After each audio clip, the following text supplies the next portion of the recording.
Hey everyone, Sam here at Model Chili Scale Models with Airfix's SLS Artemis rocket kit in 1:144 scale, and this is a relatively new kit coinciding with the expected launch of the Artemis 2 mission, and I'm recording this just before April, so who knows, by the time this video comes out maybe they would have launched. Fingers crossed. But as you can see, this is the SLS rocket, the Space Launch System of the Artemis mission, and it includes the Orion spacecraft at the top.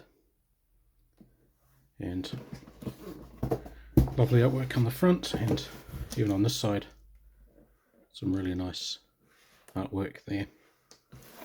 But this will be the first rockets that I've built on the channel, so steering a little bit away from science fiction into science fact, and it should be a really interesting build. Now, this kit was very kindly provided to me by the guys at Iron Horse Hobbies here in Christchurch. A little bit more about them later, but first let's get cracking into the kit and see what we've got.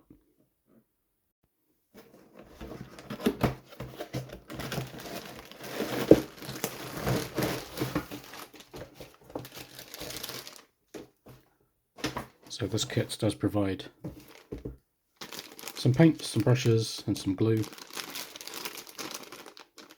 So maybe I'll be able to use some of these. Display stand.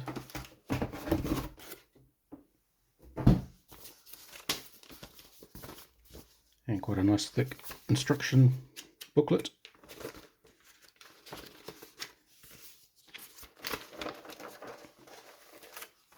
In here we've got decals, looking pretty nice. There, and decal and painting guide as well. There, lots of orange and white.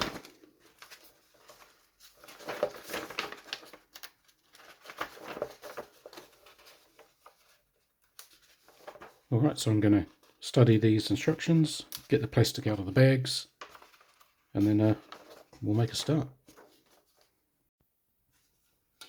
Right, so I've got the sprues out of the plastic, and there's not a great many parts in this kit. I think I read somewhere there's 79 parts, but as you can see, these are absolutely huge pieces. So there's the main fuel tank, the middle section there, and then we've got the actual rockets for each side. 1 and 2.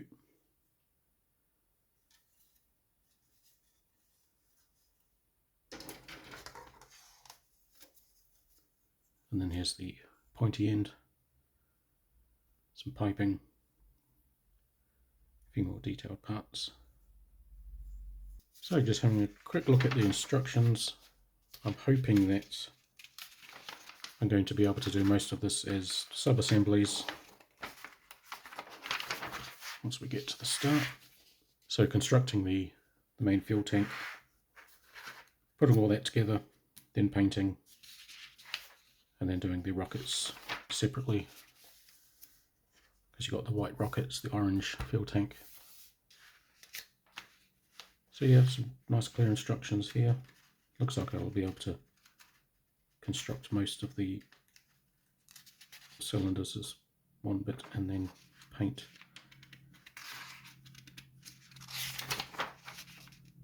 And then of course another sub-assembly will be the Orion spacecraft, which will be hopefully doing the flyby around the moon very soon. And there it is on the display base.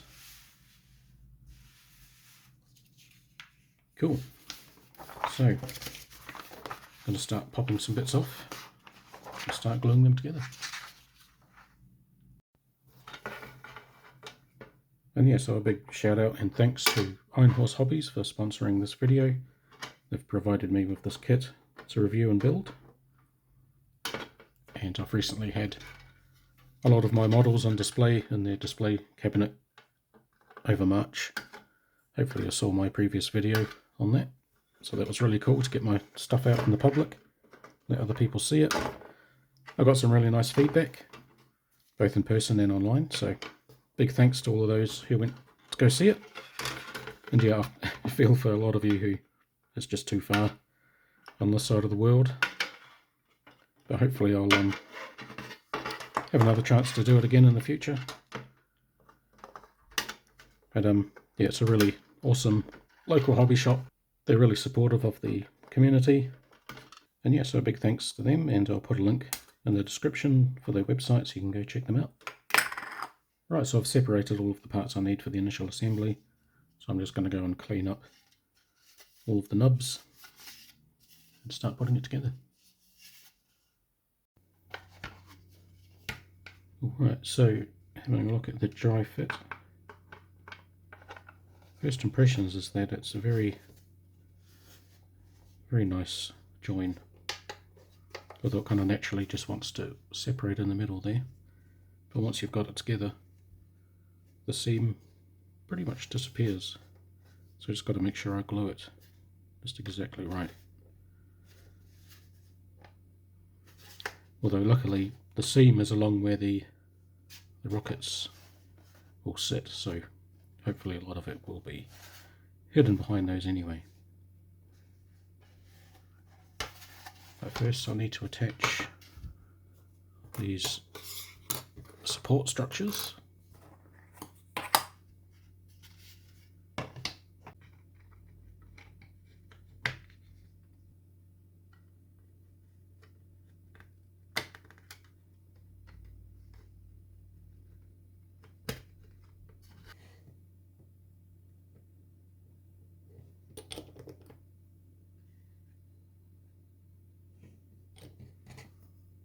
Right, so it turns out there is going to be a little bit of painting before I attach the two halves of the fuel tank together, and that's this domed section here, which I'm pretty sure is the top of the pressurized fuel container system. So that sits in here, but the inside of this rim needs to be matte black, and then the top of this dome needs to be gloss orange, because once the last stage of the spaceship separates, you'll be able to see down into the top of this dome. So I'm going to want to paint that. And this white plastic seems to attract all of the cat hairs. The joys of living with a cat.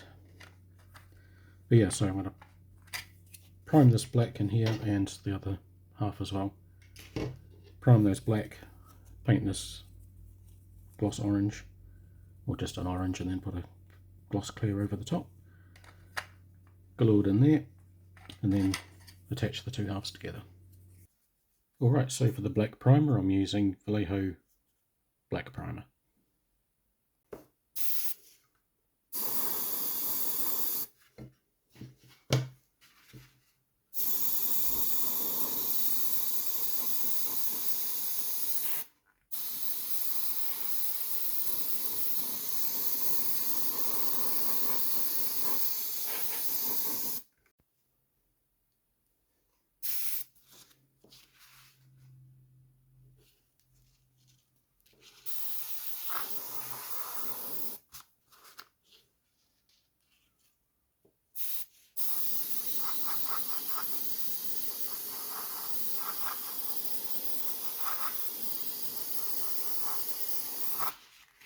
Now for the orange I'm going to use Vallejo Model Air Orange Rust. But this is quite a transparent colour, so first I'm going to need to put some white over the base coat.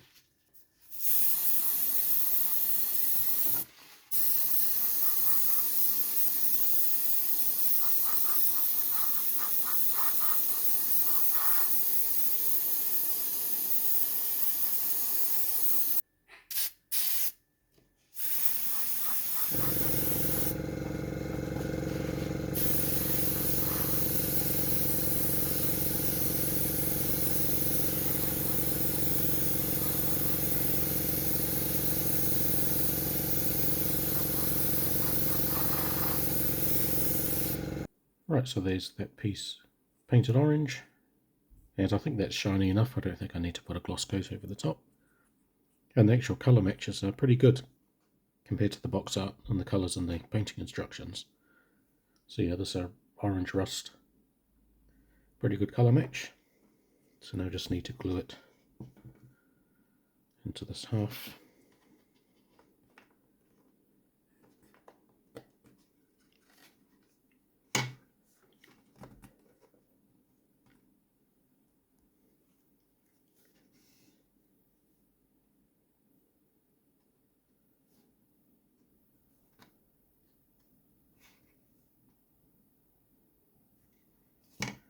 So to glue the two halves together, what I'm going to do is lay in some glue where these supporting rings will meet on the other side and here. So that'll just give it a internal structure to hold on to. And then I'm going to secure it and let that set, and then I'm going to worry about gluing the seam later on, because I think it'll be easier once it's all kind of glued together from inside. And I should be able to push it together and carefully line it up so there's a minimal seam as possible, and just use some extra thin cement going down that seam, because I just don't want any lips to form if I can help it. So like here, for example, if you just line it up just right and then glue it, there's going to be a very small seam along here.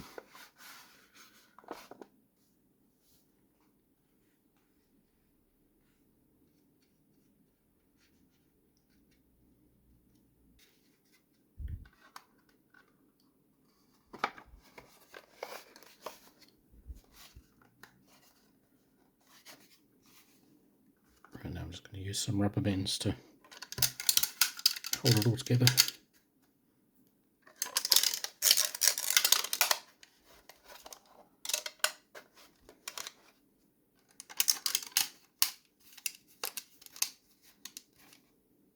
Alright, so I went ahead and put some glue down the length of the seam, and there's still some little micro gaps here and there.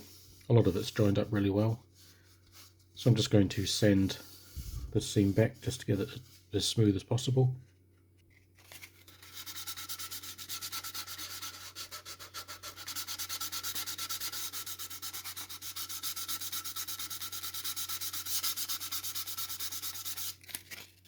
So I've given that a good sanding and it's feeling nice and smooth, and there's still a few little small seams down here, but as I said before, pretty much from here all the way down to the bottom is going to be covered by the booster rockets, so I'm not too concerned about this section here. And what I'm going to do next is attach this top cone here. So then what I can do is paint this whole unit in the orange, but first I need to paint the inside of this black, as with the section there.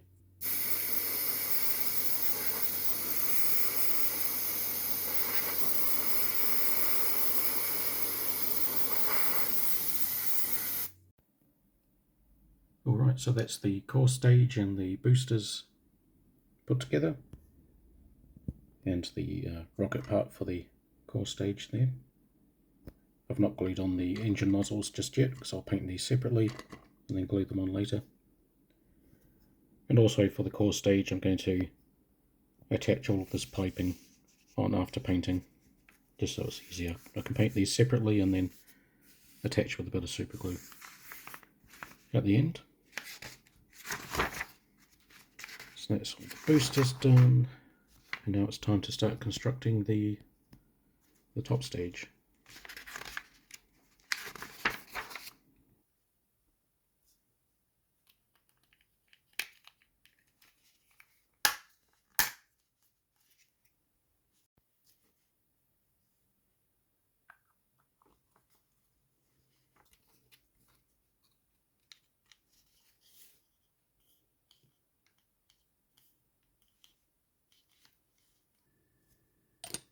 So now just attaching the rockets that remove this emergency module from the rocket should anything go wrong. And this essentially lifts the crew cabin away.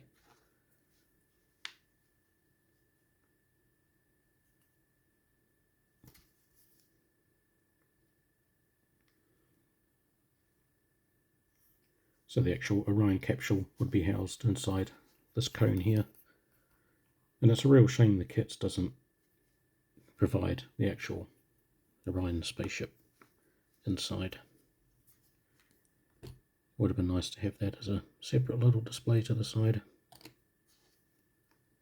But for now it's just empty.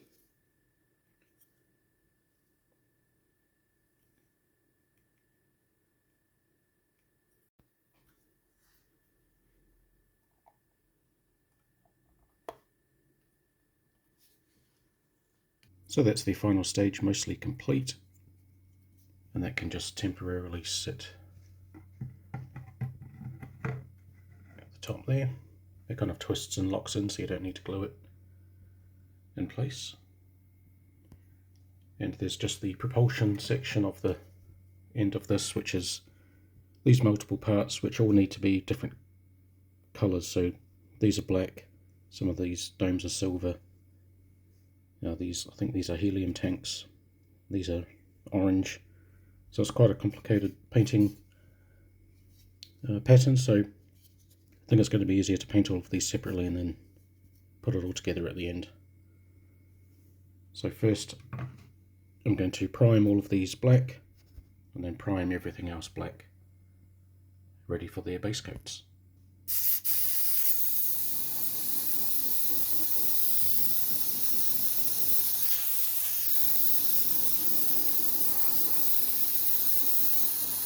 And now with everything primed black, I'm going to do a base coat of white.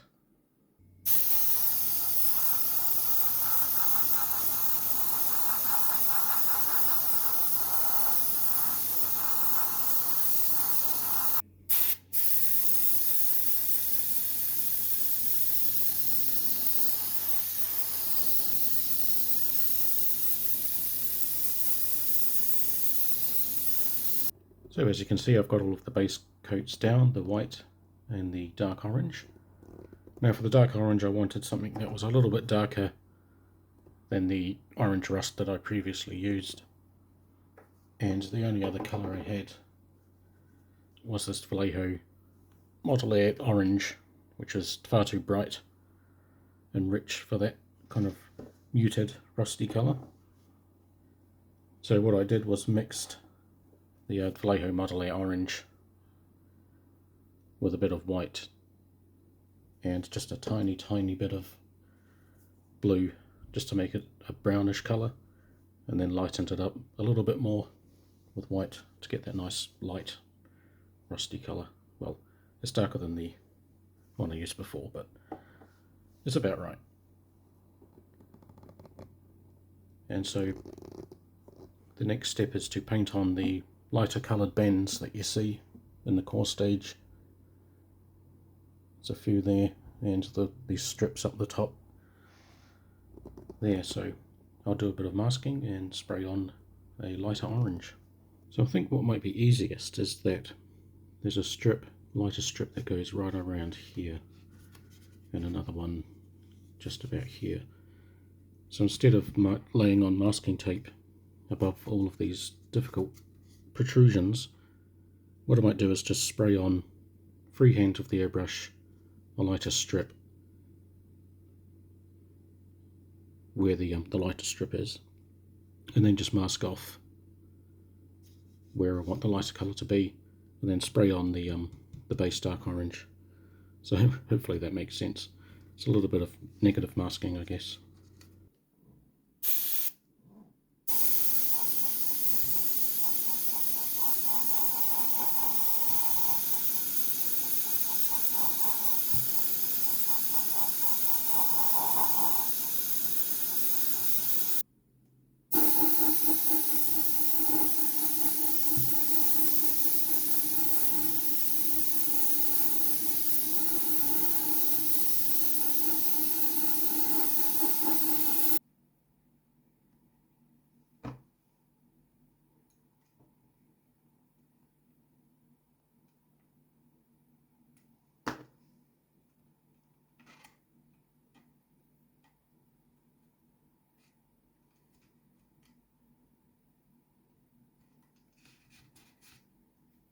Right, so that's all of the masking done, and yeah, it's pretty difficult getting these strips to be straight and perpendicular to the cylinder, but pretty much eyeballed it, and I'm pretty happy with it. I think it's probably not going to be perfect, but it'll have to do. So now just to go over again with the base dark orange.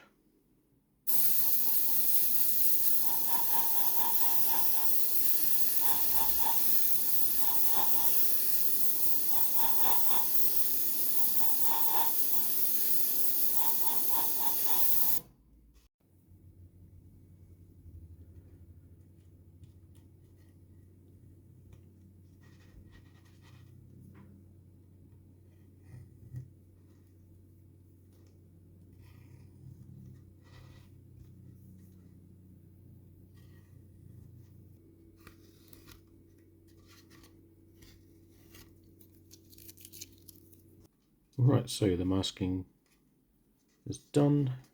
That's the end there.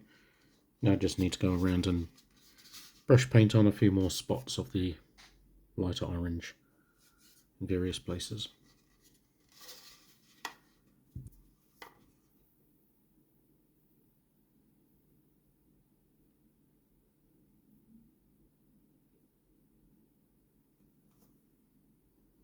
We'll definitely need a few coats. These orange paints are really thin and transparent.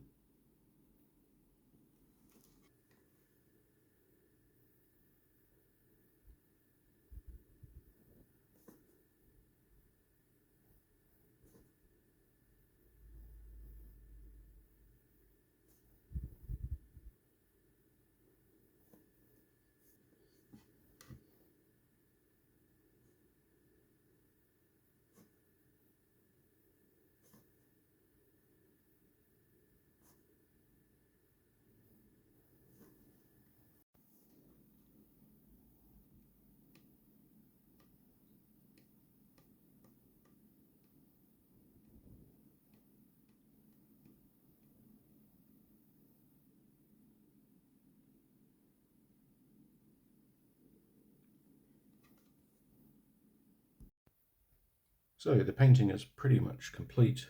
Got the core stage there, the boosters, and I've done a bit of extra painting on some of the final steps required to assemble the parts for the cryogenic, or the interim cryogenic propulsion stage, which fits on the end of the final stage there. And the main core stage engines. I'm going to dry brush these with a bit of gunmetal. Got all the piping that runs up the side of the core stage there. And as for the core stage, you may have noticed before I was doing all of this freehand marking, looking at lots of photos of the Artemis 1 and Artemis 2, it's a lot more scruffy and kind of messy, these orange bands that go down the middle, because this is all like sprayed on thermal insulation foam, and especially up in the skirt area, it's really kind of textured. It's kind of hard to recreate that with paint, but I've done all the lines of like where it's kind of textured up towards the end there. All around, did a bit of white for that section. Yeah, pretty happy with how it's come out. The spray-on foam is done by machine, and it's done while the core stage is rotating around, so you end up with these thousands of little bands, almost like it's been 3D printed, as you can see on the box art there. But that would take a lot of time and effort to do that, so I'm just going to leave it as is.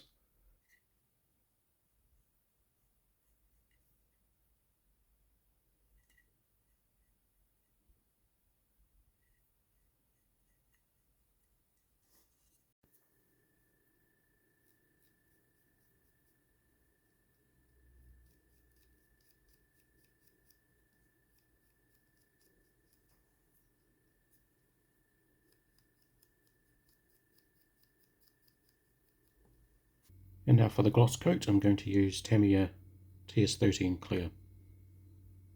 And now with the gloss coat applied, it's time to start putting down all of these lovely decals.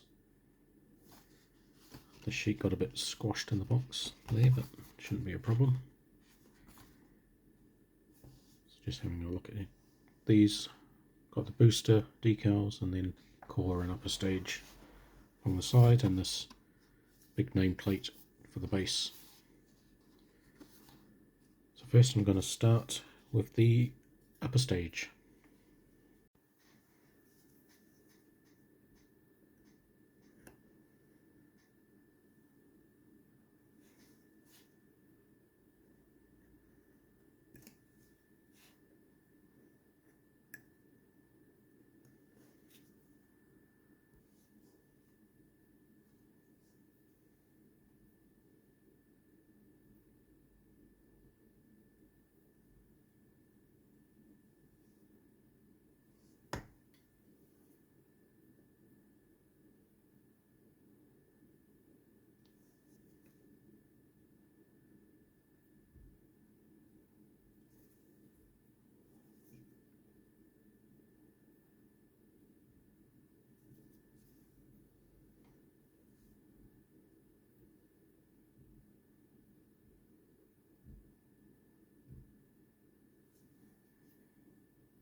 United States.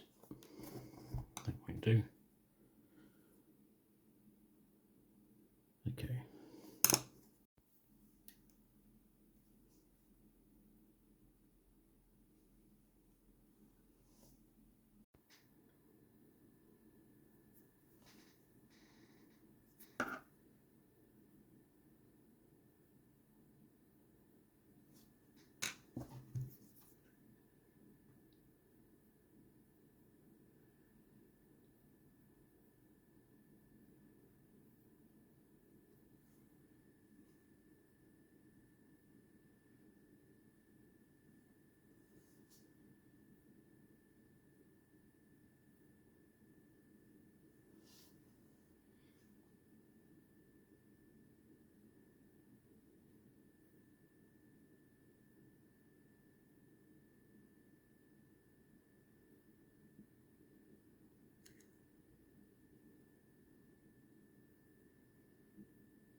Right, so thoughts on the decals. As you saw, they are extremely thin. I think almost a little bit too thin, which is good and bad.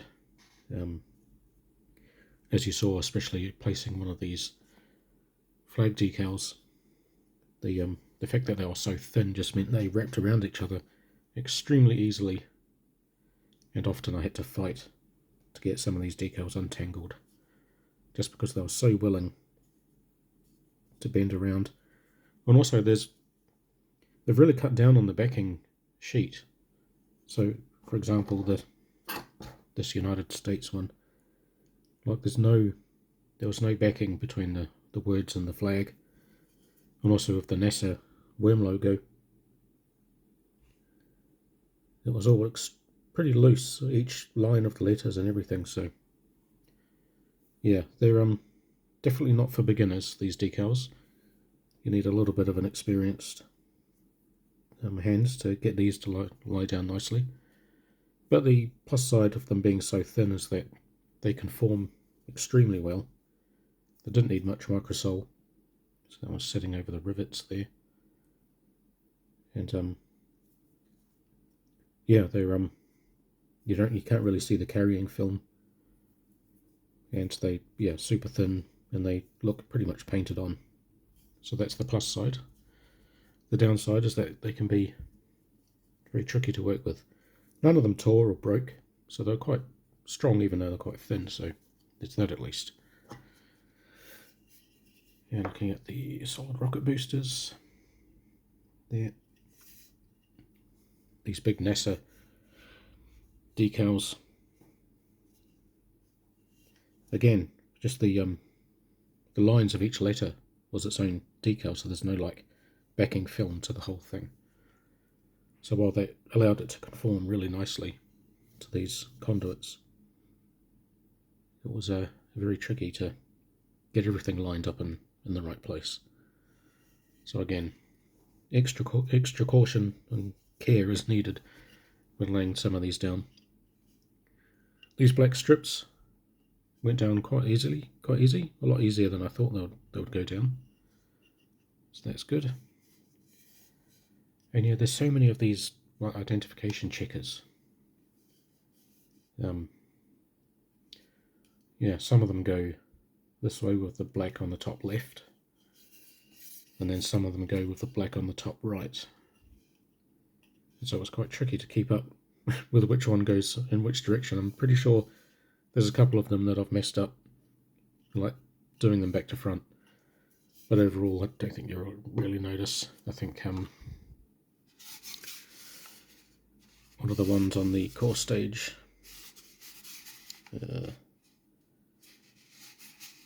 yeah, this one I've put on back to front. The black should be on the top left there. And I was careful to double check every one I put down, but mistakes happen. But I've put a Tamiya flat clear coat over the core stage, so it's dulled down the shininess a bit to mimic that sprayed on foam. And I'll keep the white sections with the gloss coat, because they appear to be quite shiny from reference photos and video. So they're just a few decals on the engine part of the core stage there. I'm not quite sure if these are hatches or some kind of inlets or vents or something. They look like doors. I just want to check them up there. And these round decals here, hopefully you saw when I zoomed in, it says remove before flight. But every single photo I've seen of the Artemis on the launch pad, these look black or kind of dark blue. So I'm guessing these things are removed by the time it gets to the launch pad. It's just a shame that this doesn't replicate that. And I've never seen them red, except on this kit. And there's the other booster, just the same as the other one, just mirrored. Black strip was painted. I'm not quite sure why that wasn't a decal. It was quite tricky to get a nice clean line amongst all of these lines and grooves. And it's not perfect, as you see. So yeah, it would have been a lot easier if that was a decal. Yep, same as the other side. Right, so I just need to put on another clear coat over the white parts just to seal in these decals. And then moving on to constructing the rest of the final stage.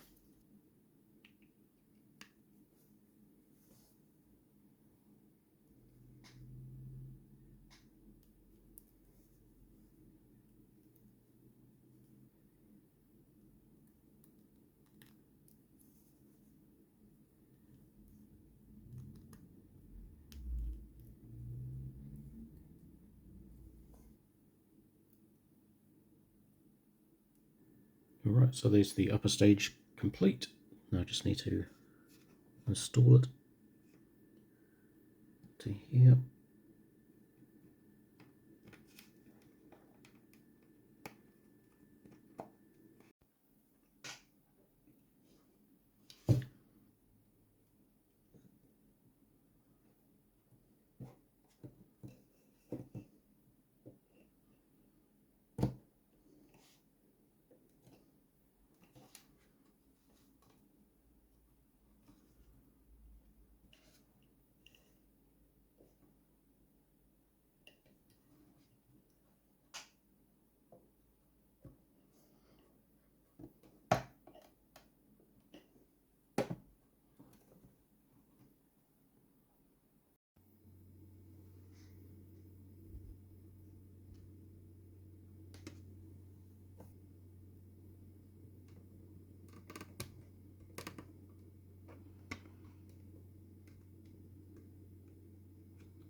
Right, so one last job is to paint the display base, which also doubles as kind of a launch pad. So I'll be priming that in the Vallejo black primer and then doing a base coat of Vallejo Model Air grey-blue.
Alright, so there it is, finally complete, and I have to go back halfway across the room just to get it all in the frame.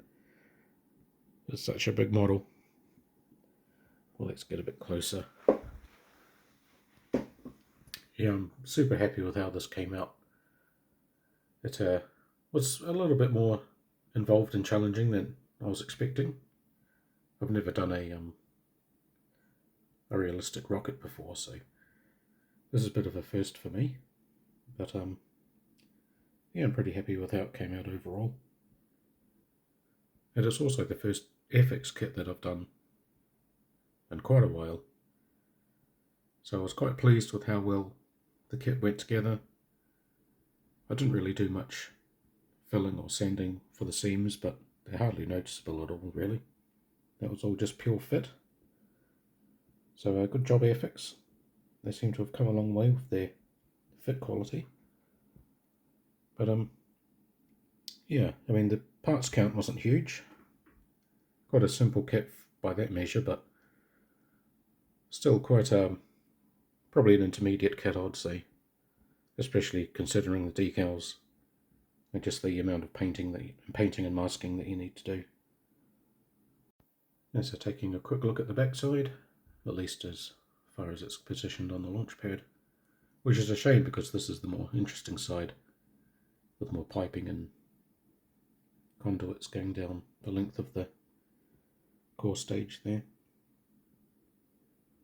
But of course there's less markings on this side, especially on the boosters. So I guess it's kind of less interesting in that regard. And yeah, again, I'm really happy with how these decals came out. Despite the initial frustrations getting them down, but once they were down, they look great.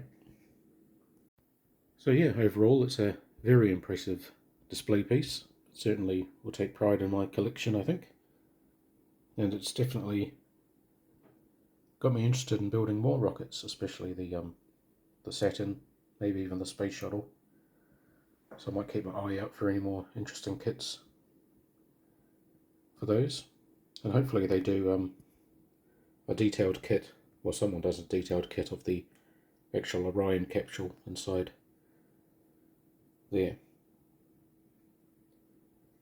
because since filming they have launched, Artemis 2 has launched, they've made their lunar flyby, and yeah, they're on their way back. By the time I have this video up, they should be very close to landing, or have already landed. So I hope that goes well for them. And yeah, it's been really fun listening along, watching the live stream as I've been building this, learning much more about the SLS and the Artemis mission than when I started.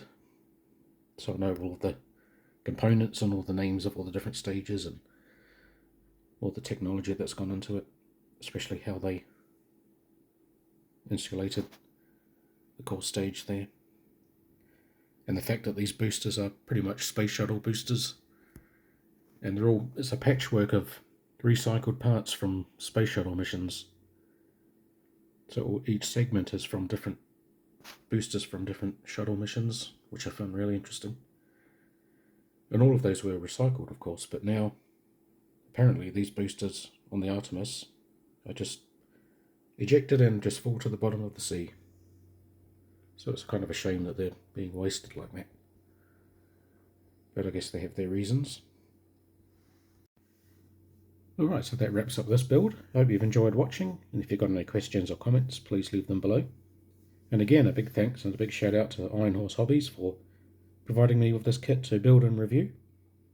It's been a blast, no pun intended. And yeah, again, I'll put a link to their site in the description. You can go check them out. So thanks for watching, and I hope to see you next time. Cheers.